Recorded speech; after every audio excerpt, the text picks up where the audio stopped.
भगवान बुद्ध एक गांव में उपदेश दे रहे थे। उन्होंने कहा कि हर किसी को धरती माता की तरह सहनशील तथा क्षमाशील होना चाहिए। क्रोध ऐसी आग है जिसमें क्रोध करने वाला दूसरों को जलाएगा तथा खुद भी जल जाएगा। सभा में सभी शांति से भगवान बुद्ध की वाणी सुन रहे थे, लेकिन वहाँ स्वभाव से ही अति क्रोधी एक ऐसा व्यक्ति भी बैठा हुआ था जिसे ये सारी बातें बेतुकी लग रही थी। वह कुछ देर ये सब सुनता रहा, फिर अचानक ही आग बबूला होकर बोलने लगा, तुम पाखंडी हो, बड़ी बड़ी बातें करना यही तुम्हारा काम है। तुम लोगों को भ्रमित कर रहे हो। तुम्हारी ये बातें आज के समय में कोई मायने नहीं रखती।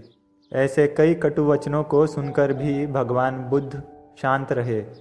उसके बातों से ना तो वह दुखी हुए, ना ही कोई प्रतिक्रिया की। यह देखकर वह व्यक्ति और भी क्रोधित हो गया और उसने भगवान बुद्ध के मुंह पर थूक कर वहाँ से चला गया। अगले दिन जब उस व्यक्ति का क्रोध शांत हुआ तो उसे अपने बुरे व्यवहार के कारण पछतावा हुआ और वो भगवान बुद्ध को ढूंढते हुए उस स्थान पर पहुंचा। पर भगवान बुद्ध कहाँ मिलते? वह तो अपने शिष्यों के साथ पास वाले एक अन्य गांव निकल चुके थे। व्यक्ति ने बुद्ध के बारे में लोगों से पूछा और ढूंढते ढूंढते जहां बुद्ध प्रवचन दे रहे थे वहां पहुंच गया। उन्हें देखते ही वह उनके चरणों में गिर पड़ा और बोला, मुझे क्षमा कर दीजिए प्रभु। बुद्ध ने पूछा, कौन हो भाई? तुम्हें क्या हुआ है?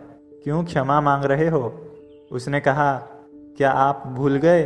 मैं वही हूँ जिसने कल आपके साथ बहुत बुरा व्यवहार किया था।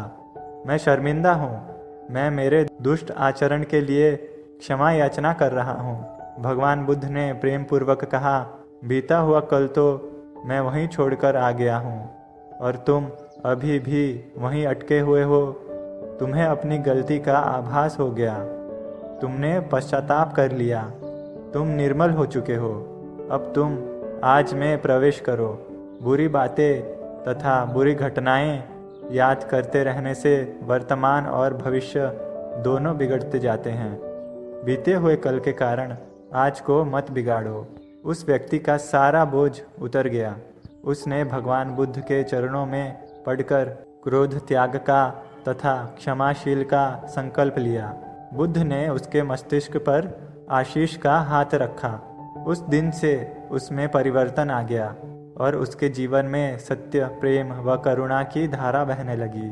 मित्रों, बहुत बार हम भूत में की गई किसी गलती के बारे में सोचकर बार बार दुखी होते हैं और खुद को कोसते रहते हैं।